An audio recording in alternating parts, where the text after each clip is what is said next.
ਸਤਿ ਸ਼੍ਰੀ ਅਕਾਲ ਜੀ। ਮੈਂ ਆਸ ਕਰਦਾ ਤੁਸੀਂ ਤੰਦਰੁਸਤ ਠੀਕ ਠਾਕ ਹੋਵੋਗੇ, ਚੜ੍ਹਦੀ ਕਲਾ 'ਚ ਹੋਵੋਗੇ ਸਾਰੇ। ਕੱਲ੍ਹ ਦੀ ਇੱਕ ਗੱਲ ਜਿਹੜੀ ਸਾਨੂੰ ਸਾਰਿਆਂ ਨੂੰ ਜਿਹਦੇ ਲਈ ਰਿਐਕਟ ਵੀ ਕਰਨਾ ਪਿਆ ਤੇ ਜਿਹਨੇ ਸਾਡੇ ਰੂਹਾਂ ਤੇ ਸੱਟ ਮਾਰੀ, ਉਹਦੇ ਬਾਰੇ ਦੁਬਾਰਾ ਆਪਾਂ ਡਿਸਕਸ ਕਰਨਾ ਇਸ ਕਰਕੇ ਜ਼ਰੂਰੀ ਆ ਕਿਉਂਕਿ ਰਾਜੇਵਾਲ ਸਾਹਿਬ ਨੇ ਮਾफ़ੀ ਮੰਗ ਲਈ। ਸੋ ਗੁਰੂ ਸਾਹਿਬ ਨੇ ਸਾਨੂੰ ਕਿਹਾ ਜੋ ਸ਼ਰਨ ਆਵੇ ਤੇ ਸਕੰਠ ਲਾਵੇ। ਸੋ ਜੇ ਉਹਨਾਂ ਨੇ ਇਸ ਗੱਲ ਤੇ ਮਾफ़ੀ ਮੰਗੀ ਆ ਤਾਂ ਸਾਨੂੰ ਪਹਿਲੀ ਗੱਲ ਤਾਂ ਇਹ ਆ ਵੀ ਸਾਰਿਆਂ ਨੂੰ ਮਾफ़ ਕਰ ਦੇਣਾ ਚਾਹੀਦਾ। ਅਸੀਂ ਉਹਨਾਂ ਨੂੰ ਮਾफ़ ਵੀ ਕਰਦੇ ਹਾਂ ਤੇ ਅਸੀਂ ਨਾਲ ਵੀ ਹਾਂ ਸੰਘਰਸ਼ ਤੇ। ਉਹਨਾਂ ਦੀ ਅਗਵਾਈ 'ਚ ਹੀ ਸੰਘਰਸ਼ ਲੜਿਆ ਜਾ ਰਿਹਾ ਤੇ ਅੱਗੇ ਵੀ ਲੜਿਆ ਜਾਊਗਾ, ਇਹਦੇ 'ਚ ਕੋਈ ਸ਼ੱਕ ਨਹੀਂ ਆ। ਪਰ ਜਿਹੜੀ ਗੱਲ ਸਾਡੇ ਸਮਝਣ ਵਾਲੀ ਆ ਜਾਂ ਬਹੁਤ ਜ਼ਰੂਰੀ ਆ ਸਾਡੀ ਸਮਝਣੀ, ਉਹ ਇਹ ਆ ਵੀ ਅਸੀਂ ਆਪਦੀਆਂ ਜ਼ਮੀਰਾਂ ਵੇਚ ਕੇ ਸੰਘਰਸ਼ ਜਿੱਤਣ ਨਹੀਂ ਆਏ। ਅਸੀਂ ਇਸ ਖਾਤਰ ਆਪਦੀ ਆਈਡੈਂਟਿਟੀ ਨੂੰ ਡਾਇਲਿਊਟ ਕਰਕੇ ਸੰਘਰਸ਼ ਜਿੱਤਣ ਨਹੀਂ ਆਏ।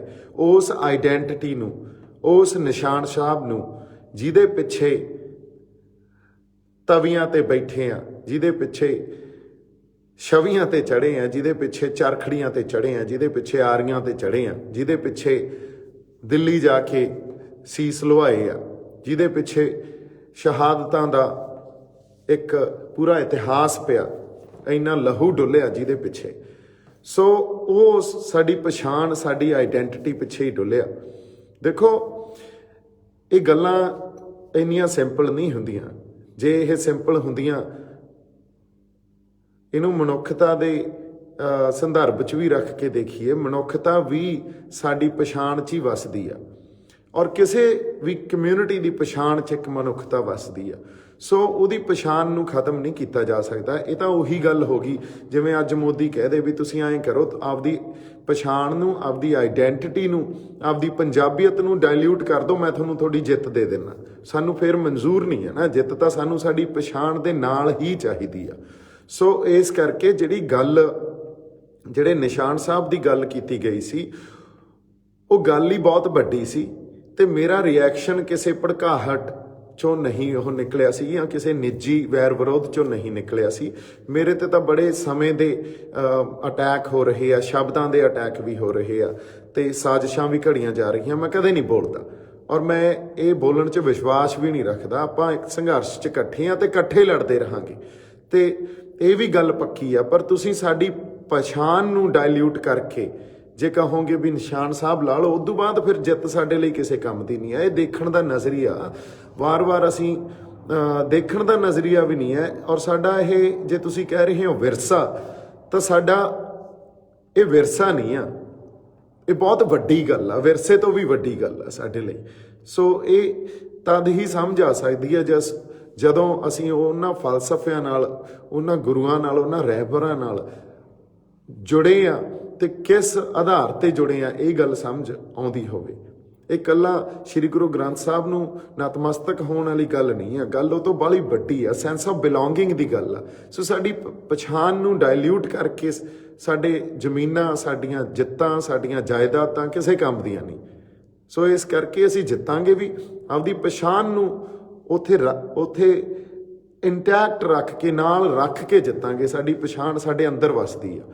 ਸੋ ਇਹ ਗੱਲ ਇਸ ਤਰ੍ਹਾਂ ਵੀ ਸਮਝੀ ਜਾਈਏ ਵੀ ਜਿਹੜੇ ਸਾਡੇ ਸਿੱਖ ਭਰਾ, ਦੇਖੋ ਇੱਕ ਗੱਲ ਤਾਂ ਸੱਚਾਈ ਆ ਵੀ ਅੱਜ ਉਹ ਲੰਗਰ ਵੀ ਲਾ ਰਹੇ ਆ, ਉਹ ਸੇਵਾ ਵੀ ਕਰ ਰਹੇ ਆ, ਉਹ ਫੰਡ ਵੀ ਦੇ ਰਹੇ ਆ। ਸੋ ਜੇ ਉਹਨਾਂ ਨੇ ਬੈਰੀਕੇਡ ਵੀ ਤੋੜੇ, ਹੁਣ ਜੇ ਅਸੀਂ ਸਾਰੇ ਇਕੱਠੇ ਆ, ਜੇ ਮੰਨ ਲਓ ਉੱਥੇ ਸਾਡੇ ਅੱਜ ਹਿੰਦੂ ਭਰਾ ਵੀ ਆ, ਸਾਡਾ ਮੁਸਲਮਾਨ ਭਾਈਚਾਰਾ ਵੀ ਆ, ਸਾਡੇ ਹੋਰ ਵੀ ਸਾਰਾ ਭਾਈਚਾਰੇ ਜਿਹੜੇ ਸਾਡੇ ਨਾਲ ਆ ਕੇ ਸਾਡੇ ਨਾਲ ਸ਼ਮੂਲੀਅਤ ਦੇ ਰਹੇ ਆ, ਸਾਡੇ ਦਲਿਤ ਭਾਈਚਾਰਾ ਵੀ ਆ, ਉਹ ਵੀ, ਤਾਂ ਸਾਡੀ ਜਿਹੜੀ ਇੱਕ ਪਰੰਪਰਾ ਤਾਂ ਇਹ ਰਹੀ ਆ ਵੀ ਮਾਨਸ ਕੀ ਜਾਤ ਸਭੇ ਇੱਕੋ ਪਹਿਚਾਣ ਬੋ। ਅਸੀਂ ਤਾਂ ਦਰਜਾ ਬਦਰਜੀ ਨੂੰ ਮੰਨਦੇ ਹੀ ਨਹੀਂ। ਪਰ ਜੇ ਇੱਕ ਆਈਡੈਂਟੀਫਿਕੇਸ਼ਨ ਜਾਂ ਇੱਕ ਪਛਾਣ ਤੁਹਾਡੇ ਐਡਾ ਵੱਡਾ ਯੋਗਦਾਨ ਦੇ ਰਹੀ ਆ, ਤੁਹਾਨੂੰ ਲੰਗਰ ਲਾਉਣ ਤੋਂ, ਫੰਡ ਦੇਣ ਤੋਂ ਇਲਾਵਾ, ਤੁਹਾਡੇ ਨਾਲ ਉੱਥੇ ਸੇਵਾ ਕਰਨ ਤੋਂ ਇਲਾਵਾ, ਤਾਂ ਤੁਹਾਨੂੰ ਉਹਨਾਂ ਨੂੰ ਐਪਰੀਸ਼ੀਏਟ ਕਰਨਾ ਬਣਦਾ, ਉਹਨਾਂ ਨੂੰ ਸਰਾਹਣਾ ਬਣਦਾ, ਨਾ ਕਿ ਇਹ ਕਹੋ ਵੀ ਤੁਸੀਂ ਆਪਦੇ ਨਿਸ਼ਾਨ ਸਾਹਿਬ ਲਾ ਦਿਓ। ਇਸ ਕਰਕੇ ਆਪਾਂ ਜਿਹੜੀ ਗੱਲ ਕੀਤੀ ਸੀ ਉਹ ਬੜੇ ਸੁਹਿਰਦਤਾ ਨਾਲ ਤੇ ਸੋਚ ਵਿਚਾਰ ਕੇ ਗੱਲ ਕੀਤੀ ਸੀ। ਸੋ ਇਹਨੂੰ ਉਸ ਤਰ੍ਹਾਂ ਹੀ ਸਮਝਿਆ ਜਾਵੇ। ਸੰਘਰਸ਼ ਆਪਾਂ ਇਕੱਠੇ ਆ, ਸੰਘਰਸ਼ ਨੂੰ ਕੋਈ ਢਾਹ ਨਹੀਂ ਲੱਗੂਗਾ, ਪਰ ਸੰਘਰਸ਼ 'ਚ ਜਦੋਂ ਤੁਸੀਂ ਉਸ ਮੌਕੇ ਤੇ ਸਾਨੂੰ ਲੈ ਜਾਓਗੇ ਜਾਂ ਸਾਨੂੰ ਐਂ ਲੱਗੂ ਵੀ ਸਾਡੀਆਂ ਜ਼ਮੀਰਾਂ ਵੇਚਣ ਵਾਲੀ ਗੱਲ ਕਰ ਰਹੇ ਹੋ, ਉਹ ਫਿਰ ਨਹੀਂ ਸੁਣੀ ਜਾ ਸਕਦੀ। ਸੋ ਇੰਨੀ ਕੁ ਗੱਲ ਆਪਾਂ ਕਰਨੀ ਸੀ।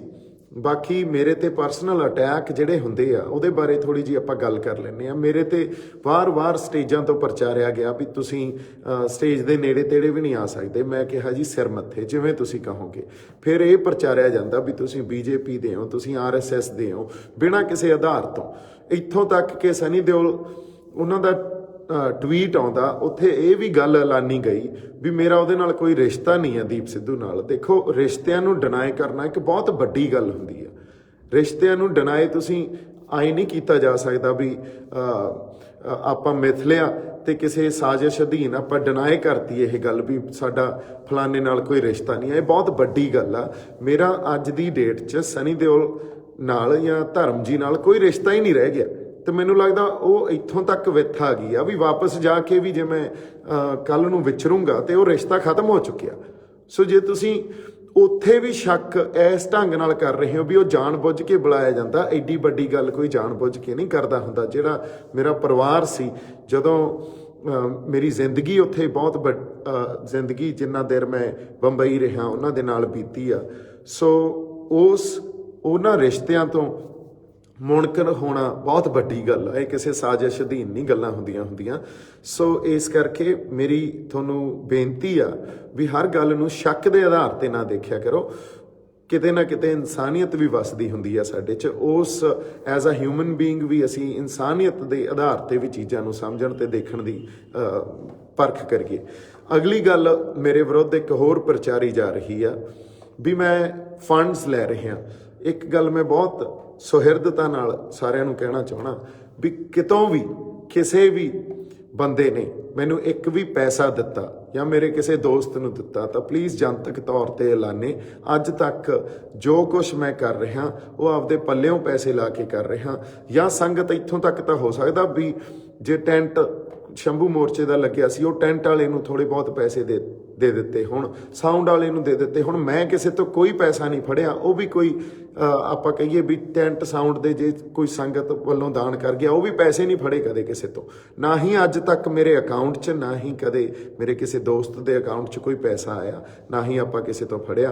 ਤੇ ਜੇ ਇਹ ਮੈਂ ਚੈਲੰਜ ਵੀ ਕਰਦਾ, ਜੇ ਕੋਈ ਇਹ ਗੱਲ ਕਿਸੇ ਢੰਗ ਨਾਲ ਪ੍ਰਚਾਰ ਰਿਹਾ ਤਾਂ ਪਲੀਜ਼ ਇਹ ਗੱਲਾਂ ਬਾਹਲੀਆਂ ਚੰਗੀਆਂ ਨਹੀਂ ਹੁੰਦੀਆਂ। ਅਗਲੀ ਗੱਲ ਇਹ ਵੀ ਪ੍ਰਚਾਰੀ ਜਾ ਰਹੀ ਆ ਵੀ ਮੇਰਾ ਕਿਸੇ ਚੈਨਲ ਨਾਲ ਸਬੰਧ ਆ। ਮੇਰਾ ਕਿਸੇ ਚੈਨਲ ਨਾਲ ਕੋਈ ਸਬੰਧ ਨਹੀਂ ਆ। ਮੇਰੇ ਦੋਸਤਾਂ ਨੇ ਆਪਦਾ ਇੱਕ ਚੈਨਲ ਜ਼ਰੂਰ ਸ਼ੁਰੂ ਕੀਤਾ, ਪਰ ਉਹ ਮੇਰੇ ਦੋਸਤ ਆ ਤੇ ਮੇਰਾ ਉਹਦੇ ਨਾਲ ਕੋਈ ਸਬੰਧ ਨਹੀਂ ਆ। ਉਹ ਆਪਦਾ ਉਹਨਾਂ ਦਾ ਬਿਜ਼ਨਸ ਆ, ਉਹਨਾਂ ਦੇ ਹੋਰ ਵੀ ਬਿਜ਼ਨਸ ਹੋਣਗੇ। ਇਹ ਕੋਈ ਬਾਹਲੀ ਵੱਡੀ ਗੱਲ ਨਹੀਂ ਆ ਵੀ ਸਾਡੇ ਕਿਸੇ ਭਾਈਚਾਰੇ 'ਚੋਂ, ਸਾਡੇ ਦੋਸਤੀ 'ਚੋਂ ਕਿਸੇ ਦਾ ਕੋਈ ਹੋਟਲ ਹੋਵੇ, ਕਿਸੇ ਦਾ ਕੋਈ ਚੈਨਲ ਹੋਵੇ, ਕਿਸੇ ਦਾ ਕੋਈ ਟਰਾਂਸਪੋਰਟ ਹੋਵੇ, ਹੈ ਨਾ। ਇਹ ਤਾਂ ਆਮ ਤੌਰ 'ਤੇ ਜਦੋਂ ਅਸੀਂ ਦੁਨੀਆ 'ਚ ਵਿਚਰਦੇ ਹਾਂ ਤਾਂ ਕਿਸੇ ਨਾ ਕਿਸੇ ਦੇ ਕੋਈ ਨਾ ਕੋਈ ਕੰਮ ਤਾਂ ਹੁੰਦਾ ਹੀ ਆ। ਅਗਲੀ ਗੱਲ ਜਿਹੜੀ ਆਪਾਂ ਕਰੀਏ, ਮੇਰਾ ਇੱਕ 4-5 ਸਾਲ ਪੁਰਾਣਾ ਕੋਈ ਇੱਕ ਝਗੜਾ ਸੀ। ਝਗੜਾ ਵੀ ਕੀ ਸੀ, ਉਹ ਵੀ ਕਿਸੇ ਗਲਤ ਕੰਪਲੇਂਟ 'ਚ ਸਾਨੂੰ ਫਸਾਇਆ ਗਿਆ ਸੀ। 751 ਦਾ ਕੇਸ ਸੀ ਤੇ ਉਹਦੀ ਆਪਾਂ ਡਿਟੇਲ 'ਚ ਜਾਣਕਾਰੀ ਉਦੋਂ ਕਰਾਂਗੇ ਜਦੋਂ ਇਹਨਾਂ ਨੇ ਕੱਢਣ ਦੀ ਕੋਸ਼ਿਸ਼ ਕੀਤੀ। ਕਿਉਂ 26 ਸੈਕਟਰ 'ਚ ਇਹ ਕੇਸ ਦਰਜ ਹੋਇਆ ਸੀ ਤੇ ਉਹਨੂੰ ਵੀ ਐਂ ਪ੍ਰਚਾਰਿਆ ਜਾ ਰਿਹਾ ਵੀ ਦੀਪ ਸਿੱਧੂ ਤੇ ਰੇਪ ਦਾ ਕੇਸ ਆ। So that is also very wrong. ਮੈਂ ਇਹ ਗੱਲ ਕਹਿਣਾ ਵੀ ਤੁਸੀਂ ਝੂਠ ਜਿੰਨੇ ਮਰਜ਼ੀ ਲੈ ਕੇ ਆ ਜਾਓ ਤੇ ਇਹਨੂੰ ਮੈਂ ਜਮਾਂ ਐਨ ਨਿਡਰਤਾ ਨਾਲ ਨਜਿੱਠੂੰਗਾ, ਕਿਉਂਕਿ ਸਾਡਾ ਕਿਰਦਾਰ ਹੀ ਇਹ ਆ ਤੇ ਮੇਰਾ ਤਾਂ ਕਿਰਦਾਰ ਹੀ ਇਹ ਆ। ਖੁੱਲੀ ਕਿਤਾਬ ਆ, ਨਿਰਭਉ ਤੇ ਨਿਰਵੈਰ। ਪਰ ਜਦੋਂ ਤੁਸੀਂ ਮੇਰੇ ਖਿਲਾਫ ਕੋਈ ਇਹੋ ਜਿਹੀਆਂ ਗੱਲਾਂ ਲੈ ਕੇ ਆ ਜਾਓਗੇ ਤਾਂ ਉਹਨੂੰ ਤਾਂ ਫਿਰ ਜਵਾਬ ਵੀ ਦੇਵਾਂਗਾ ਤੇ ਉਹਦੇ ਨਾਲ ਨਜਿੱਠੂੰਗਾ ਵੀ। ਤੇ 22 ਸੈਕਟਰ ਦਾ ਜਿਹੜਾ ਵੀ ਉਹ 751 ਦਾ ਕੇਸ ਸੀ ਤੇ ਉਹਦੇ ਸਾਰੇ ਪੇਪਰ ਵੀ ਮੈਂ ਹੁਣ ਕਢਾ ਲਏ ਆ, ਕਿਉਂਕਿ ਤੁਹਾਡੇ ਖਾਤਰ ਹੀ ਵੇਟ ਕਰੀ ਜਾਂਦਾ ਜਿਹੜੇ ਬੰਦੇ ਪ੍ਰਚਾਰ ਰਹੇ ਆ। ਜਿਵੇਂ ਮੇਰੇ ਖਿਲਾਫ ਇਹ ਗੱਲ ਪ੍ਰਚਾਰੀ ਗਈ ਵੀ ਦੀਪ ਸਿੱਧੂ ਕਹਿੰਦਾ ਜੋ ਮਿਲਦਾ ਲੈ ਕੇ ਵਾਪਸ ਤੁਰ ਪਓ। ਮੈਂ ਇਹ ਗੱਲ ਹੁਣ ਬਹੁਤ ਲੋਕਾਂ ਨੂੰ ਕਹਿੰਦੇ ਹੋਏ ਸੁਣਿਆ, ਸਾਡੇ ਜਿਹੜੇ ਆਰਟਿਸਟ ਆ ਜਾਂ ਜਿਹੜੇ ਸਾਡੇ ਸਿੰਗਰ ਆ ਉਹਨਾਂ 'ਚੋਂ ਵੀ ਕਈ ਬੰਦਿਆਂ ਨੇ ਇਹ ਗੱਲ ਕਹੀ, ਜਾਂ ਹੋਰ ਵੀ ਕਈ ਬੰਦਿਆਂ ਨੇ ਇਹ ਗੱਲ ਕਹੀ। ਮੇਰੇ ਖਿਲਾਫ ਇੰਟਰਵਿਊਜ਼ ਵੀ ਹੋਈਆਂ ਵੀ ਦੀਪ ਸਿੱਧੂ ਸ਼ਹਾਦਤ ਤੋਂ ਪਿੱਛੇ ਹਟ ਰਿਹਾ ਤੇ ਉਹ ਪਿੱਛੇ ਨਹੀਂ ਹਟਣਾ ਚਾਹੀਦਾ।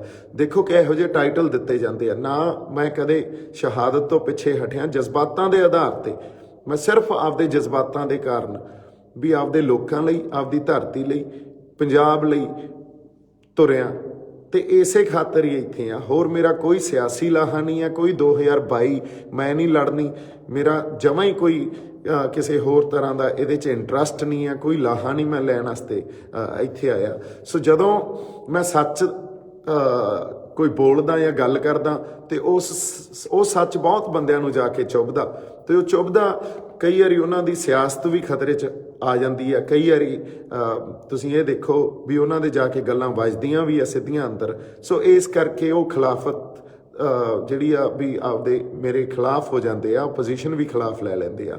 ਗੱਲ ਖਿਲਾਫ ਹੋਣ ਦੀ ਨਹੀਂ ਆ, ਗੱਲ ਸਾਜ਼ਿਸ਼ਾਂ ਘੜਨ ਦੀ ਆ। ਵੀ ਮੈਨੂੰ ਐਂ ਲੱਗਦਾ ਸਾਨੂੰ ਇੱਕ ਦੂਜੇ ਦੇ ਖਿਲਾਫ ਸਾਜ਼ਿਸ਼ਾਂ ਨਹੀਂ ਘੜਨੀਆਂ ਚਾਹੀਦੀਆਂ। ਕਿਸੇ ਨਾ ਕਿਸੇ ਚੰਗੇ ਕਾਰਨ ਵਸ ਜਾਂ ਕਿਸੇ ਆਧਾਰ ਤੇ ਹੀ ਸਾਨੂੰ ਕਿਸੇ ਤੇ ਤੌਹਮਤ ਲਾਉਣੀ ਚਾਹੀਦੀ ਹੈ ਇਨਫੈਕਟ। ਸੋ ਇੱਥੇ ਮੇਰੇ ਖਿਲਾਫ ਜੋ ਗੱਲਾਂ ਕੀਤੀਆਂ ਜਾ ਰਹੀਆਂ ਉਹਦਾ ਕੋਈ ਆਧਾਰ ਨਹੀਂ ਹੈ। ਸੋ ਮੇਰੇ ਤੇ ਪਤਾ ਨਹੀਂ ਕਿਉਂ ਤੌਹਮਤਾਂ ਲੱਗਦੀਆਂ ਰਹਿੰਦੀਆਂ, ਬਾਰ-ਬਾਰ ਲੱਗਦੀਆਂ ਰਹਿੰਦੀਆਂ। ਸੋ ਮੈਂ ਕਦੇ ਵੀ ਫੇਰ ਵੀ ਖੁੱਲ੍ਹ ਕੇ ਕਿਸੇ ਦਾ ਕਦੇ ਨਾਂ ਨਹੀਂ ਲਿਆ, ਕਿਉਂਕਿ ਉਹ ਮੇਰਾ ਸਟਾਈਲ ਹੀ ਨਹੀਂ ਹੈ ਮੈਂ ਕਿਸੇ ਦਾ ਨਾਂ ਲੈ ਕੇ ਉਹਨੂੰ ਟਾਰਗੇਟ ਕਰਾਂ। ਔਰ ਜੋ ਗੱਲ ਮੈਂ ਕਰਦਾ ਇੱਕ ਤਾਂ ਸੱਚੀ ਹੁੰਦੀ ਆ, ਅਗਲੀ ਗੱਲ ਉਹ ਜਜ਼ਬਾਤਾਂ 'ਚੋਂ ਨਿਕਲੀ ਹੋਈ ਹੁੰਦੀ ਆ, ਉਦੋਂ ਅਗਲੀ ਗੱਲ ਆਪਦੇ ਬੰਦਿਆਂ ਦਾ ਖਿਆਲ ਰੱਖ ਕੇ, ਆਪਦੇ ਪੰਜਾਬ ਦਾ, ਆਪਦੇ ਲੋਕਾਂ ਦਾ ਧਿਆਨ ਰੱਖ ਕੇ ਗੱਲ ਕੀਤੀ ਜਾਂਦੀ ਆ। ਮੈਂ ਇਹੋ ਜਿਹਾ ਬੰਦਾ ਵੀ ਨਹੀਂ ਆ ਵੀ ਪੰਜਾਬ 'ਚ ਕੁਛ ਹੋਰ ਕਹਿਦਾ, ਨੈਸ਼ਨਲ ਮੀਡੀਆ ਤੇ ਕੁਛ ਹੋਰ ਕਹਿਦਾ, ਇੰਟਰਨੈਸ਼ਨਲ ਮੀਡੀਆ ਤੇ ਕੁਛ ਹੋਰ ਕਹਿਦਾ। ਨਹੀਂ, ਇੱਕ ਸਾਰਤਾ ਹੀ ਹੁੰਦੀ ਆ ਹਮੇਸ਼ਾ, ਕਿਉਂਕਿ ਮੇਰੇ ਜਜ਼ਬਾਤ ਆ ਔਰ ਮੈਂ ਸੱਚ ਤੇ ਹੱਕ ਤੇ ਪਹਿਰਾ ਦਿੰਦਾ। ਇਦੋਂ ਵੱਡੀ ਹੋਰ ਕੋਈ ਗੱਲ ਮੈਨੂੰ ਆਉਂਦੀ ਨਹੀਂ ਆ। ਹਜੇ ਅਸੀਂ ਇੱਕ ਸੰਘਰਸ਼ 'ਚ ਆ, ਉਸ ਸੰਘਰਸ਼ 'ਚ ਮੇਰੀ ਲੀਡਰਸ਼ਿਪ ਨਾਲ ਹੋ ਸਕਦਾ ਕੋਈ ਆਪਸ 'ਚ ਜਿਹੜੀ ਵਿਚਾਰਧਾਰਕ ਸਾਂਝ ਨਾ ਹੋਵੇ। ਉਹ ਸਾਂਝ ਕਿਵੇਂ ਨਾ ਹੋਵੇ, ਮੈਨੂੰ ਐਂ ਲੱਗਦਾ ਸੀ ਵੀ ਜੇ ਇਹ ਨੈਰੇਟਿਵ ਦੀ ਲੜਾਈ ਆ, ਨੈਰੇਟਿਵ ਵਰਸਸ ਨੈਰੇਟਿਵ ਦੀ ਲੜਾਈ ਆ। ਸਰਕਾਰ ਆਪਦਾ ਨੈਰੇਟਿਵ ਸਿਰਜ ਰਹੀ ਆ, ਆਪਦਾ ਬਿਰਤਾਂਤ ਸਿਰਜ ਰਹੀ ਆ। ਉਹ ਲੋਕਾਂ ਨੂੰ ਇਹ ਕਹਿ ਰਹੀ ਆ ਵੀ ਜਿਹੜੇ ਨਵੇਂ ਫਾਰਮ ਬਿੱਲ ਆਏ ਆ ਇਹ ਬਹੁਤ ਚੰਗੇ ਆ ਤੇ ਕਿਸਾਨਾਂ ਲਈ ਚੰਗੇ ਆ। ਅਸੀਂ ਇਹ ਕਹਿ ਰਹੇ ਹਾਂ ਵੀ ਨਹੀਂ, ਇਹ ਚੰਗੇ ਨਹੀਂ। ਕਿਉਂ ਨਹੀਂ ਚੰਗੇ ਅਸੀਂ ਇਹ ਵੀ ਦੱਸ ਰਹੇ ਹਾਂ, ਤੇ ਇਹਦੇ 'ਚ ਸਾਡਾ ਐਗਜ਼ਿਸਟੈਂਸ ਕ੍ਰਾਈਸਿਸ ਕੀ ਆ, ਸਾਡੀ ਪਛਾਣ ਕਿੱਥੇ ਇਹਦੇ 'ਚ ਗਵਾਚ ਰਹੀ ਆ, ਅਸੀਂ ਇਹ ਵੀ ਦੱਸ ਰਹੇ ਹਾਂ। ਸੋ ਜੇ ਨੈਰੇਟਿਵ ਦੀ ਲੜਾਈ ਆ ਨਾ, ਤਾਂ ਸਾਡੇ ਜਿਹੜਾ ਕਿਸਾਨ ਜਥੇਬੰਦੀਆਂ ਦਾ ਜਾਂ ਸਾਡਾ ਸਾਂਝਾ ਸਟੇਜ ਆ ਕੁੰਡਲੀ ਬਾਰਡਰ ਤੇ ਜਾਂ ਹੋਰ ਕਿਤੇ ਵੀ, ਉੱਥੇ ਸਾਡਾ ਜਿਹੜਾ ਨੈਰੇਟਿਵ ਸਿਰਜਿਆ ਜਾਣਾ ਚਾਹੀਦਾ ਉਹ ਨੈਸ਼ਨਲੀ ਤੇ ਇੰਟਰਨੈਸ਼ਨਲੀ ਲੋਕਾਂ ਨੂੰ ਨਾਲ ਜੋੜੇ। ਪਰ ਜਿਸ ਤਰ੍ਹਾਂ ਦੇ ਬੁਲਾਰੇ ਅਸੀਂ ਉੱਥੋਂ ਬੁਲਾ ਰਹੇ ਹਾਂ ਜਾਂ ਜਿਨ੍ਹਾਂ ਨੂੰ ਮੌਕਾ ਦੇ ਰਹੇ ਹਾਂ ਉੱਥੋਂ ਬੋਲਣ ਦਾ, ਉਹ ਸਾਡੇ ਨੈਰੇਟਿਵ ਨੂੰ ਡਿਸਟਰੋਏ ਕਰ ਰਹੇ ਆ, ਨਾ ਕਿ ਉਹਨੂੰ ਬਹੁਤ ਬੁਲਾਰੇ ਇਹੋ ਜਿਹੇ ਆ ਜਿਹੜੇ ਨੈਰੇਟਿਵ ਨੂੰ ਸਿਰਜ ਨਹੀਂ ਰਹੇ ਪਰ ਕਿਤੇ ਨਾ ਕਿਤੇ ਡਾਇਲਿਊਟ ਕਰ ਰਹੇ ਆ। ਤਾਂ ਮੈਨੂੰ ਐਂ ਲੱਗਦਾ ਸੀ ਸਾਨੂੰ ਉੱਥੇ ਨੈਸ਼ਨਲ ਇੰਟਰਨੈਸ਼ਨਲ ਪਰਸਨੈਲਿਟੀਜ਼ ਨੂੰ ਬੁਲਾ ਕੇ ਉਹਨਾਂ ਨੂੰ ਵੀ ਉੱਥੇ ਬੋਲਣ ਨੂੰ ਰਿਕੁਐਸਟ ਕਰਨੀ ਚਾਹੀਦੀ ਸੀ, ਕਿਉਂਕਿ ਜਿਹੜੀਆਂ ਪਰਸਨੈਲਿਟੀਜ਼ ਜਾਂ ਜਿਹੜੇ ਵੱਡੇ ਸੋਸ਼ਲ ਐਕਟਿਵਿਸਟ ਹੁੰਦੇ ਆ ਜਾਂ ਜਿਹੜੇ ਆਪਾਂ ਇਹ ਕਹਿ ਲਈਏ ਵੀ ਪੋਲੀਟੀਕਲੀ ਸੱਚੇ ਲੋਕ ਹੁੰਦੇ ਆ, ਜਿਹੜੇ ਲੋਕਾਂ ਖਾਤਰ ਲੜਦੇ ਆ, ਜਾਂ ਜਿਹੜੇ ਈਵਨ ਐਂਟਰਟੇਨਮੈਂਟ ਇੰਡਸਟਰੀ ਦੇ ਬੰਦੇ ਹੁੰਦੇ ਆ, ਹੈ ਨਾ, ਬੰਬੇ ਦੀ ਫਿਲਮ ਇੰਡਸਟਰੀ ਦੇ ਜਿਹੜੇ ਚੰਗੇ ਬੰਦੇ ਹੋਣ, ਉਹਨਾਂ ਦਾ ਇੰਪੈਕਟ ਬਹੁਤ ਹੁੰਦਾ। ਉਹਨਾਂ ਦਾ ਇੰਪੈਕਟ ਇਕੱਲਾ ਸਾਡੇ ਪੰਜਾਬ ਜਾਂ ਦੇਸ਼ ਤੱਕ ਲਿਮਿਟਿਡ ਨਹੀਂ ਹੁੰਦਾ, ਇੰਟਰਨੈਸ਼ਨਲੀ ਵੀ ਹੁੰਦਾ। ਫਿਰ ਇੰਟਰਨੈਸ਼ਨਲੀ ਵੀ ਬਹੁਤ ਇਹੋ ਜਿਹੇ ਬੰਦੇ ਬੈਠੇ ਆ ਜਿਹੜੇ ਬੁਲਾਰੇ ਆ ਕੇ ਇੱਥੇ ਬੋਲਣਾ ਚਾਹੁੰਦੇ ਆ, ਜਿਨ੍ਹਾਂ ਨੇ ਚਾਹੇ ਉਹਨਾਂ ਦੀ ਭਾਸ਼ਾ ਅੰਗਰੇਜ਼ੀ ਹੋਵੇ, ਪਰ ਉਹ ਅੰਗਰੇਜ਼ੀ ਭਾਸ਼ਾ ਵੀ ਸਾਨੂੰ ਚਾਹੀਦੀ ਆ, ਕਿਉਂਕਿ ਇਹ ਨੈਰੇਟਿਵ ਦੀ, ਜਿਵੇਂ ਮੈਂ ਕਿਹਾ, ਲੜਾਈ ਆ। ਜਿਹੜਾ ਪ੍ਰੈਸ਼ਰ ਪੈਣਾ ਗੌਰਮੈਂਟ ਤੇ ਨਾ, ਉਹ ਵੀ ਨੈਰੇਟਿਵ ਦਾ ਹੀ ਪੈਣਾ। ਅੱਜ ਲੜਾਈ ਕੀ ਆ? ਸਾਡੀ ਲੜਾਈ ਇਹ ਆ ਵੀ ਵੱਧ ਤੋਂ ਵੱਧ ਬੰਦੇ ਸਾਡੇ ਨਾਲ ਜੁੜਨ, ਤੇ ਸਰਕਾਰ ਇਹ ਚਾਹੁੰਦੀ ਆ ਵੀ ਵੱਧ ਤੋਂ ਵੱਧ ਬੰਦਿਆਂ ਦਾ ਝੁਕਾਅ ਸਰਕਾਰ ਵਾਲੇ ਪਾਸੇ ਹੋਵੇ। ਸੋ ਇੱਥੇ ਹੀ ਲੜਾਈ ਆ, ਹੈ ਨਾ। ਤਾਂ ਇਸ ਕਰਕੇ ਸਾਨੂੰ ਆਪਦਾ ਨੈਰੇਟਿਵ ਸਿਰਜਣਾ ਚਾਹੀਦਾ। ਅਸੀਂ ਆਪਸ 'ਚ ਲੜ ਨਹੀਂ ਰਹੇ। ਅੱਜ ਤੱਕ ਮੈਂ ਕਿਸੇ ਦਾ ਨਾ ਲੈ ਕੇ ਨਿੰਦਿਆ ਨਹੀਂ ਕੀਤੀ। ਅੱਜ ਤੱਕ ਮੇਰੇ ਤੇ ਜੋ ਅਟੈਕ ਹੋਏ ਆ, ਔਰ ਮੈਂ ਉਹਨਾਂ ਨੂੰ ਪਰਸਨਲੀ ਕਦੇ ਵੀ ਨਹੀਂ ਕਿਹਾ, ਮੈਂ ਉਹਨਾਂ ਨੂੰ ਕਿਹਾ ਚਲੋ ਕੋਈ ਨਹੀਂ, ਸਿਰ ਮੱਥੇ, ਸਮਾਂ ਸਭ ਕੁਝ ਦੱਸੂਗਾ, ਚਲੋ ਕੋਈ ਨਹੀਂ, ਸਿਰ ਮੱਥੇ, ਸਮਾਂ ਸਭ ਕੁਝ ਦੱਸੂਗਾ।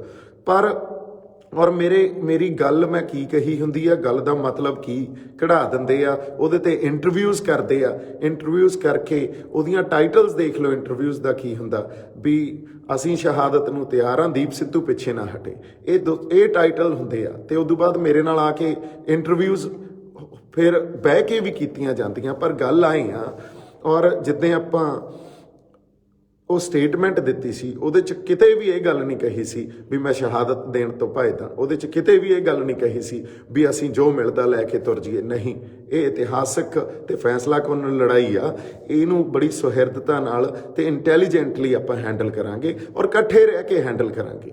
ਅੱਜ ਇੱਕ ਗੱਲ ਫੇਰ ਕਹਿ ਰਿਹਾ, ਕਦੇ ਵੀ ਮੇਰੀ ਕਿਸੇ ਪੋਲੀਟੀਕਲ ਪਾਰਟੀ ਨਾਲ, ਬੀਜੇਪੀ ਹੋਵੇ, ਕੋਈ ਹੋਰ ਹੋਵੇ, ਕੋਈ ਸਾਂਝ ਨਹੀਂ ਆ, ਨਾ ਹੀ ਫਿਊਚਰ 'ਚ ਪਊਗੀ। ਕਦੇ ਕਿਸੇ ਜਥੇਬੰਦੀ ਨਾਲ ਸਾਂਝ ਨਹੀਂ ਆ। ਮੈਂ ਲਿਟਰਲੀ ਕੱਲਾ ਹੀ ਹੁੰਨਾ, ਕੱਲਾ ਹੀ ਜਾਨਾ ਕਾਰ 'ਚ, ਕਦੇ ਮੇਰੇ ਨਾਲ ਮੁੰਡੇ ਵੀ ਨਹੀਂ ਹੁੰਦੇ। ਉਹ ਵਿਚਾਰੇ ਕਹਿੰਦੇ ਆ ਵੀ ਬਾਈ ਚੱਲੀਏ ਨਾਲ, ਮੈਂ ਕਿਹਾ ਨਹੀਂ ਯਾਰ, ਆਪਾਂ ਨੂੰ ਲੋੜ ਹੀ ਨਹੀਂ, ਆਪਾਂ ਇਹੋ ਜਿਹਾ ਕੁਝ ਥੋੜੀ ਕਰਨਾ ਹੈ। ਇਹ ਸਿਰਫ ਆਪਦੇ ਇਮੋਸ਼ਨਸ ਤੇ ਜਜ਼ਬਾਤਾਂ ਨੂੰ ਲਈ ਫਿਰਦੇ ਆ, ਉਹਦੀ ਖਾਤਰ ਹੀ ਲੱਗੇ ਹੋਏ ਆ। ਇਦੋਂ ਉੱਤੇ ਤਾਂ ਕੋਈ ਹੋਰ ਮੇਰੇ ਕੋਲੇ ਤਾਂ ਹੋਰ ਕੋਈ ਜੇ ਮੈਂ ਕਹਿ ਦਾਂ ਲਾਹਾ ਲੈਣ ਵਾਸਤੇ ਮੈਂ ਅੰਦਰ ਕੁਛ ਆਪਦੇ ਰੱਖੀ ਬੈਠਾ, ਉਹ ਹੈ ਨਹੀਂ ਆ। ਕੋਈ ਮੈਨੂੰ 2022 ਨਹੀਂ ਦਿਸਦੀ, ਕੋਈ ਮੈਨੂੰ ਹੋਰ ਕੋਈ ਤਰੀਕਾ ਨਹੀਂ ਦਿਸਦੀਆਂ, ਜਾਂ ਹੋਰ ਢੰਗ ਨਹੀਂ ਦਿੰਦੇ ਵੀ ਮੈਂ ਇੱਥੋਂ ਲਾਹਾ ਲੈ ਜਾ। ਮੈਂ ਆਪਦੀ ਪਰਸਨਲ ਲਾਈਫ ਦੀ ਵੀ ਗੱਲ ਕਰ ਲਈਏ। ਮੇਰੀ ਪਰਸਨਲ ਲਾਈਫ ਤੇ ਵੀ ਬੜੀ ਕਮੈਂਟ ਕੀਤੇ ਜਾ ਰਹੇ ਆ, ਪਰ ਮੈਂ ਇਹ ਗੱਲ ਕਰਦਾ, ਪਰਸਨਲ ਲਾਈਫ ਮੇਰੀ ਆਪਦੀ ਆ, ਰਿਸ਼ਤੇ ਮੇਰੇ ਆਪਦੇ ਆ, ਉਹਨਾਂ ਰਿਸ਼ਤਿਆਂ ਨੂੰ ਮੇਰਾ ਹੀ ਰਹਿਣ ਦਿਓ। ਪਰਸਨਲ ਲਾਈਫ ਨੂੰ ਕਦੇ ਜੇ ਕਿਸੇ ਨੇ ਡਿਸਕਸ ਕੀਤਾ, ਫਿਰ ਮੇਰਾ ਕੋਈ ਵੱਖਰਾ ਰੂਪ ਦੇਖੋਗੇ ਤੁਸੀਂ। ਤੇ ਮੈਂ ਤੁਹਾਨੂੰ ਆਗਾਹ ਕਰ ਰਿਹਾ, ਇਸ ਖਾਤਰ ਵਾਰਨ ਕਰ ਰਿਹਾ, ਜਿਹਨੇ ਮੇਰੇ ਪਰਸਨਲ ਲਾਈਫ ਤੇ ਜਾਂ ਮੇਰੇ ਰਿਸ਼ਤਿਆਂ ਤੇ ਆ ਕੇ ਕਦੇ ਗੱਲ ਕੀਤੀ ਨਾ, ਤਾਂ ਉੱਥੇ ਮੈਂ ਤੁਹਾਨੂੰ ਵਾਰਨ ਕਰ ਰਿਹਾ, ਉਹ ਫਿਰ ਮੇਰਾ ਕੁਝ ਵੱਖਰਾ ਰੂਪ ਦੇਖੋਗੇ, ਜਿਹੜਾ ਹਜੇ ਤੱਕ ਤੁਹਾਡੇ ਸਾਹਮਣੇ ਆਇਆ ਨਹੀਂ ਆ। ਸੋ ਇਹ ਗੱਲ ਤਾਂ ਮੈਂ ਤੁਹਾਨੂੰ ਬੜੇ ਢੰਗ ਤੇ ਪਿਆਰ ਨਾਲ ਕਹਿ ਰਿਹਾ। ਹਜੇ ਜਿਹੜੇ ਉੱਥੇ ਗੱਲ ਕਰ ਰਹੇ ਆ ਪਰਸਨਲ ਲਾਈਫ ਦੀ, ਮੇਰੇ ਰਿਲੇਸ਼ਨਸ਼ਿਪਸ ਦੀ, ਮੈਂ ਉਹਨਾਂ ਨੂੰ ਵਾਰਨ ਕਰ ਰਿਹਾ, ਇਹ ਬਾਰ-ਬਾਰ ਇਹ ਗੱਲ ਕਹਿ ਰਿਹਾ। ਐਨੀਵੇਜ਼, ਜਿੱਥੇ ਮੈਂ ਅੱਜ ਖੜਾ, ਉਹ ਇੱਥੇ ਖੜਾ। ਮੈਂ ਰਾਤ ਕੁੰਡਲੀ ਬਾਰਡਰ ਤੋਂ ਆਇਆ, ਅਰਾਊਂਡ 2:30 ਵਜੇ 3 ਵਜੇ ਪਹੁੰਚੇ ਆ, ਪੰਜਾਬ ਪਹੁੰਚੇ ਆ, ਕੱਪੜੇ ਕੁਪੜੇ ਸਾਰੇ ਲੈ ਕੇ ਆਏ ਆ ਵੀ ਧੁਆ ਕੇ ਵਾਪਸ ਜਾਈਏ, ਹੈ ਨਾ। ਸੋ ਪਰ ਜਿੱਥੇ ਮੈਂ ਅੱਜ ਖੜਾ, ਮੇਰਾ ਕੰਮ ਡਿਸਟਰਬ ਹੋ ਗਿਆ। ਮੈਂ ਕੰਮ ਨਹੀਂ ਕਰ ਰਿਹਾ, ਔਰ ਕੰਮ ਮੇਰਾ ਫਿਲਮਾਂ ਸੀ, ਜਾਂ ਮੈਂ ਬੰਬੇ ਜਿਹੜੀ ਪ੍ਰੈਕਟਿਸ ਕਰਦਾ ਸੀ, ਹੈ ਨਾ, ਉਹ ਡਿਸਟਰਬ ਹੋ ਗਿਆ, ਉਹ ਜਮਾ ਨਹੀਂ ਹੋ ਰਿਹਾ। ਮੇਰੀ ਪਰਸਨਲ ਲਾਈਫ ਡਿਸਟਰਬ ਹੋ ਗਈ, ਮੇਰਾ ਘਰ, ਮੇਰੀ ਕਾਰ, ਮੇਰੀ ਰਹਿਣੀ ਸਹਿਣੀ ਸਭ ਕੁਝ ਡਿਸਟਰਬਡ ਹੋ ਗਈ। ਮੈਂ ਇਹਦਾ ਵੀ ਗਿਲਾ ਨਹੀਂ ਕਰ ਰਿਹਾ, ਨਹੀਂ, ਮੇਰੇ ਜਜ਼ਬਾਤ ਮੈਨੂੰ ਇੱਥੇ ਖਿੱਚ ਲਿਆਏ, ਤੇ ਉਹਨਾਂ ਜਜ਼ਬਾਤਾਂ ਕਰਕੇ ਹੀ ਲੱਗੇ ਹੋਏ ਆ। ਔਰ ਜਜ਼ਬਾਤ ਮੇਰੇ ਲੋਕਾਂ ਨਾਲ ਜੁੜੇ ਆ, ਸਾਡੀ ਧਰਤੀ ਨਾਲ ਜੁੜੇ ਆ, ਸਾਡੀ ਕੌਮ ਨਾਲ ਜੁੜੇ ਆ, ਤੇ ਸਾਡੇ ਪੰਜਾਬ ਨਾਲ ਜੁੜੇ ਆ। ਸੋ ਇਹ ਗੱਲ ਸਮਝਣੀ ਬਹੁਤ ਬੰਦਿਆਂ ਲਈ ਬੜੀ ਔਖੀ ਆ, ਕਿਉਂਕਿ ਉਹਨਾਂ ਨੂੰ ਲੱਗਦਾ ਬੰਦਾ ਸੱਚਾ ਕਿਵੇਂ ਹੋ ਸਕਦਾ। ਬੰਦੇ ਦਾ ਏਜੰਡਾ ਹੁੰਦਾ, ਕੋਈ ਨਾ ਕੋਈ ਤਾਂ ਏਜੰਡਾ ਹੋਊਗਾ ਹੀ ਹੋਊਗਾ। ਪਰ ਗੱਲ ਆਈ ਆ, ਨਾ ਮੇਰਾ ਕੋਈ ਏਜੰਡਾ ਤੇ ਨਾ ਹੀ ਮੇਰੇ ਅੰਦਰ ਝੂਠ ਆ। ਮੇਰੇ ਅੰਦਰ ਸਿਰਫ ਇੱਕੋ ਹੀ ਗੱਲ ਆ, ਉਹ ਆ ਸੱਚ। ਤੇ ਤੁਹਾਡੇ ਨਾਲ ਆ ਕੇ ਇਸ ਕਰਕੇ ਖੜਾ ਕਿਉਂਕਿ ਮੈਂ ਹੱਕ ਤੇ ਸੱਚ ਦੀ ਆਵਾਜ਼ ਨੂੰ ਬੁਲੰਦ ਕੀਤਾ। 2 ਮਹੀਨੇ ਪਹਿਲਾਂ ਆਪਾਂ ਸ਼ੰਭੂ ਬਾਰਡਰ ਤੇ ਬੈਠੇ ਰਹੇ, ਇੱਕ ਵੀ ਮੌਕਾ ਮੈਂ ਇਹੋ ਜਿਹਾ ਦਿੱਤਾ ਕਿਸੇ ਨੂੰ, ਕਦੇ ਇੱਕ ਵੀ ਮੌਕਾ ਦਿੱਤਾ ਹੋਵੇ ਵੀ ਆਪਾਂ ਕਦੇ ਕੋਈ ਇਹ ਗੱਲ ਕੀਤੀ ਹੋਵੇ ਜਿਹਦੇ ਤੇ ਤੁਹਾਨੂੰ ਇਤਰਾਜ਼ ਹੋਵੇ, ਜਾਂ ਕਦੇ ਇਹ ਗੱਲ ਕੀਤੀ ਹੋਵੇ ਜਿਹਦੇ ਤੇ ਤੁਸੀਂ ਇਹ ਕਹੋ ਵੀ ਦੀਪ ਸਿੱਧੂ ਨੇ ਦੇਖੋ ਕਿਹੋ ਜੀ ਸਰਕਾਰ ਦੇ ਹੱਕ 'ਚ ਗੱਲ ਕੀਤੀ ਹੈ, ਜਾਂ ਕਿਸੇ ਧਿਰ ਦੀ ਹੱਕ ਦੀ ਗੱਲ ਕੀਤੀ ਆ। ਹਮੇਸ਼ਾ ਹਿਊਮੈਨਿਟੀ, ਹਮੇਸ਼ਾ ਇਨਸਾਨੀਅਤ, ਹਮੇਸ਼ਾ ਹੱਕ ਸੱਚ ਦੀ ਗੱਲ ਕੀਤੀ ਆ। ਔਰ ਜਿਹੜੇ ਨਿਸ਼ਾਨ ਸਾਹਿਬ ਦੀ ਆਪਾਂ ਗੱਲ ਕਰਦੇ ਆ, ਉਹ ਨਿਸ਼ਾਨ ਸਾਹਿਬ ਦੀ ਅਗਵਾਈ 'ਚ ਜ਼ਬਰ ਤੇ ਜ਼ੁਲਮ ਦੇ ਵਿਰੁੱਧ ਹਮੇਸ਼ਾ ਲੜਿਆ ਗਿਆ। ਉਸ ਨਿਸ਼ਾਨ ਸਾਹਿਬ ਦੀ ਅਗਵਾਈ 'ਚ ਹਮੇਸ਼ਾ ਸੱਚ ਦੀ ਆਵਾਜ਼ ਬੁਲੰਦ ਹੋਈ ਆ। ਸੋ ਉਸ ਨਿਸ਼ਾਨ ਸਾਹਿਬ ਤੋਂ, ਉਸ ਪਛਾਣ ਤੋਂ ਅਸੀਂ ਮੁਨਕਰ ਨਹੀਂ ਹੋ ਸਕਦੇ। ਪਰ ਜਿਵੇਂ ਗੁਰੂ ਸਾਹਿਬ ਨੇ ਕਿਹਾ, ਜੋ ਸ਼ਰਨ ਆਵੇ ਤੇ ਸਕੰਠ ਲਾਵੇ, ਤਾਂ ਹੁਣ ਆਪਾਂ ਸਾਰੇ ਇਕੱਠੇ ਹੋ ਕੇ ਅੱਗੇ ਵਧੀਏ, ਅੱਗੇ ਲੜਾਈਆਂ ਲੜੀਏ, ਇਕੱਠੇ ਹੋ ਕੇ। ਇੰਨੀਆਂ ਕੁ ਗੱਲਾਂ ਤੁਹਾਡੇ ਨਾਲ ਕਰਨੀਆਂ ਸੀ। ਮੇਰੇ ਵੱਲੋਂ ਬਹੁਤ ਸਾਰਾ ਸਤਿਕਾਰ, ਬਹੁਤ ਸਾਰਾ ਪਿਆਰ ਸਾਰਿਆਂ ਨੂੰ, ਤੇ ਮੈਂ ਤੁਹਾਡੇ ਨਾਲ ਹੀ ਖੜਾ। ਅੱਜ ਤੱਕ ਆਪਾਂ ਕਿਸੇ ਤੇ ਪਰਸਨਲ ਅਟੈਕ ਕੀਤਾ ਨਹੀਂ, ਅੱਗੇ ਵੀ ਨਹੀਂ ਕਰਾਂਗੇ, ਪਰ ਮੇਰੇ ਤੇ ਪਰਸਨਲ ਅਟੈਕ ਜੇ ਕੋਈ ਕਰੂਗਾ ਫਿਰ ਮੈਂ ਜਿਵੇਂ ਕਿਹਾ, I am warning you guys whosoever is planning. ਬਾਕੀ ਗੱਲਾਂ ਆਪਾਂ ਕਲੀਅਰ ਕਰ ਲੀਆਂ। ਜਿੰਨੀਆਂ ਕੁ ਤੌਮਤਾਂ ਲਾਉਣ ਦੇ ਚੱਕਰ 'ਚ ਸੀ ਇਹ, ਜਾਂ ਜੋ ਤੌਮਤਾਂ ਜਾਂ ਸਾਜ਼ਿਸ਼ਾਂ ਘੜੀ ਜਾਂਦੇ ਆ, ਇਹ ਗੱਲ ਪਤਾ, ਇੱਕ ਗੱਲ ਸਾਨੂੰ ਹਮੇਸ਼ਾ ਪਿੰਡਾਂ 'ਚ ਸਿਖਾਈ ਜਾਂਦੀ ਹੁੰਦੀ ਸੀ ਵੀ ਜੇ ਤੁਸੀਂ ਕਿਤੇ ਆਪਦੇ ਆਪ ਬਾਰੇ ਜਾਣਨਾ ਨਾ, ਔਰ ਬਹੁਤ ਝੂਠ ਹੁੰਦਾ ਉਹਦੇ 'ਚ, ਤਾਂ ਵੋਟਾਂ 'ਚ ਖੜੇ ਹੋ ਜਾਓ। ਸੋ ਉਹ ਗੱਲ ਜਮਾਂ ਸੱਚੀ ਸੀ। ਇਹ ਸਾਡੇ ਜਿਹੜੇ ਬਜ਼ੁਰਗਾਂ ਦੀ ਸੀ ਵੀ ਇੱਕ ਵਾਰੀ ਵੋਟਾਂ 'ਚ ਖੜੇ ਹੋ ਜਾਓ, ਤੁਹਾਡਾ 7 ਪੀੜ੍ਹੀਆਂ ਤੱਕ ਪਿਛੋਕੜ ਕੱਢ ਕੇ ਲੈ ਆਉਣਗੇ। ਇੱਕ ਪਹਿਲੀ ਗੱਲ ਤਾਂ ਇਹ ਆ ਵੀ ਇਹਨਾਂ ਕਿਰਦਾਰਾਂ ਨੂੰ ਤੇ ਇਸ ਤਰ੍ਹਾਂ ਦੀ ਸੋਚ ਨੂੰ ਅਸੀਂ ਛੱਡੀਏ, ਕਿਉਂਕਿ ਹਰ ਬੰਦਾ ਹੀ ਚੰਗਾ ਹੁੰਦਾ, ਉਹਦੇ ਪਰਿਵਾਰ ਵਾਲੇ ਵੀ ਚੰਗੇ ਹੁੰਦੇ ਆ, ਸਰਕਮਸਟਾਂਸਿਸ ਬੜੇ ਇਹੋ ਜਿਹੇ ਹੁੰਦੇ ਆ, ਕਈ ਵਾਰੀ ਸਾਨੂੰ ਸਮਝ ਹੀ ਨਹੀਂ ਆਉਂਦੀ ਸਰਕਮਸਟਾਂਸਿਸ ਦੀ। ਔਰ ਸਪੈਸ਼ਲੀ ਜਿਹੜੇ ਘਰਾਂ 'ਚ ਬੈਠ ਕੇ ਕਮੈਂਟ ਕਰਦੇ ਆ, ਤੁਹਾਨੂੰ ਗਰਾਊਂਡ ਰਿਐਲਿਟੀ ਦੀ ਸਮਝ ਹੀ ਨਹੀਂ ਆ। ਉੱਥੇ ਸੰਘਰਸ਼ ਚੱਲ ਕੀ ਰਿਹਾ, ਉੱਥੇ ਕਿਸ ਤਰ੍ਹਾਂ ਦੀ ਪੋਲੀਟੀਕਲ ਸਿਚੁਏਸ਼ਨ ਆ, ਜਾਂ ਕੀ ਘੜ ਰਹੇ ਆ ਜਿਨ੍ਹਾਂ ਨੇ ਲਾਹਾ ਲੈਣਾ, ਜਿਹੜੇ 2022 ਨੂੰ ਦੇਖੀ ਜਾਂਦੇ ਆ, ਉਹ ਕੀ ਘੜ ਰਹੇ ਆ। ਆਉਣ ਵਾਲਾ ਸਮਾਂ ਤੁਹਾਨੂੰ ਸਭ ਕੁਝ ਦਿਖਾ ਦੂਗਾ, ਪ੍ਰਤੱਖ ਕਰ ਦੂਗਾ, ਤੁਹਾਡੇ ਸਾਹਮਣੇ ਸਾਰੀਆਂ ਗੱਲਾਂ ਕਰ ਦੂਗਾ। ਤੁਸੀਂ ਘਰਾਂ 'ਚ ਬੈਠ ਕੇ ਇੱਕ ਸਿੰਗਲ ਡਾਇਮੈਂਸ਼ਨਲੀ ਸੋਚ ਕੇ ਉਹਨੂੰ ਸਮਝ ਰਹੇ ਹੋ, ਪਰ ਰਿਐਲਿਟੀ ਮੈਂ ਜਿਵੇਂ ਹਮੇਸ਼ਾ ਕਹਿੰਦਾ ਬਹੁਤ ਪੱਖੀ ਹੁੰਦੀ ਆ, ਮਲਟੀ ਡਾਇਮੈਂਸ਼ਨਲ ਹੁੰਦੀ ਆ, ਤੇ ਰਿਐਲਿਟੀ ਨੂੰ ਸਮਝਣਾ ਬੜਾ ਔਖਾ। ਸੋ ਜਦੋਂ ਕਿਸੇ ਤੇ ਕਮੈਂਟ ਕਰਨਾ, ਜਦੋਂ ਕਿਸੇ ਬਾਰੇ ਕੋਈ ਗੱਲ ਕਹਿਣੀ ਆ, ਬੜੀ ਸੁਹਿਰਦਤਾ ਨਾਲ ਤੇ ਬੜੇ ਸੋਚ ਕੇ, ਮੇਰੇ ਖਿਆਲ 'ਚ ਸਾਨੂੰ ਜਿਹੜੀਆਂ ਸ਼ਬਦਾਂ ਦਾ ਵੀ ਜਿਹੜੇ ਅਸੀਂ ਪ੍ਰਯੋਗ ਕਰਦੇ ਹਾਂ, ਉਹ ਸ਼ਬਦ ਵੀ ਬੜੇ ਜ਼ਰੂਰੀ ਹੁੰਦੇ ਆ। ਇਹ ਇੰਨੀਆਂ ਕੁ ਗੱਲਾਂ ਮੈਂ ਕਰਨੀਆਂ ਸੀ। ਬਾਕੀ ਆਪਾਂ ਇਕੱਠੇ ਆ, ਕਿਸਾਨ ਜਥੇਬੰਦੀਆਂ ਦੀ ਅਗਵਾਈ 'ਚ ਆਪਾਂ ਸੰਘਰਸ਼ ਲੜ ਰਹੇ ਹਾਂ, ਪਰ ਡੈਫੀਨੇਟਲੀ ਜ਼ਮੀਰਾਂ ਵੇਚ ਕੇ ਸਾਡੇ ਤੋਂ ਸੰਘਰਸ਼ ਨਹੀਂ ਲੜੇ ਜਾਂਦੇ, ਸਾਡੀਆਂ ਪਛਾਣਾਂ ਨੂੰ ਡਾਇਲਿਊਟ ਕਰਕੇ ਸੰਘਰਸ਼ ਨਹੀਂ ਲੜੇ ਜਾਂਦੇ। ਨਿਸ਼ਾਨ ਸਾਹਿਬ ਸਾਡੇ ਵਾਸਤੇ ਵਿਰਸਾ ਨਹੀਂ ਆ, ਸਾਡੀਆਂ ਲਾਡਲੀਆਂ ਫੌਜਾਂ ਸਾਡੇ ਵਾਸਤੇ ਇਕੱਲਾ ਵਿਰਸਾ ਨਹੀਂ ਆ, ਸਾਡੇ ਵਾਸਤੇ ਬਹੁਤ ਵੱਡੀ ਗੱਲ ਆ ਉਹ ਉਦੋਂ। ਸੋ ਜੇ ਤੁਸੀਂ ਉਸ ਫਲਸਫੇ ਨੂੰ ਜਾਂ ਉਸ ਭਾਵਨਾ ਨੂੰ ਨਹੀਂ ਸਮਝਦੇ, ਤਾਂ ਉਹਨੂੰ ਉਵੇਂ ਮੈਨੂੰ ਲੱਗਦਾ ਸੰਬੋਧਨ ਵੀ ਨਾ ਕਰੋ। ਸੋ ਇੰਨੀਆਂ ਕੁ ਗੱਲਾਂ ਆਪਾਂ ਕਰਨੀਆਂ ਸੀ। ਜਿਉਂਦੇ ਵਸਦੇ ਰਹੋ, ਅਰਦਾਸ ਕਰੋ ਪੰਜਾਬ ਇੱਥੋਂ ਜਿੱਤ ਕੇ ਆਵੇ, ਪੰਜਾਬ ਦੀ ਤੇ ਇਨਸਾਨੀਅਤ ਦੀ ਜਿੱਤ ਹੋਵੇ। ਅਸੀਂ ਬੜੀ ਵੱਡੀ ਜ਼ਾਲਮ ਧਿਰ ਨਾਲ, ਨਿਰਦਈ ਧਿਰ ਨਾਲ ਲੜ ਰਹੇ ਹਾਂ, ਤੇ ਉਸ ਧਿਰ ਦੇ ਖਿਲਾਫ ਜੇ ਲੜਨਾ ਤੇ ਸਾਡੇ 'ਚ ਏਕਾ ਬਣਿਆ ਰਹਿਣਾ ਇਹ ਬਹੁਤ ਜ਼ਰੂਰੀ ਆ। ਇਹ ਸਾਡੇ ਏਕੇ ਤੋਂ ਹੀ ਡਰਦੇ ਆ, ਇਹਦੇ 'ਚ ਵੀ ਕੋਈ ਸ਼ੱਕ ਨਹੀਂ।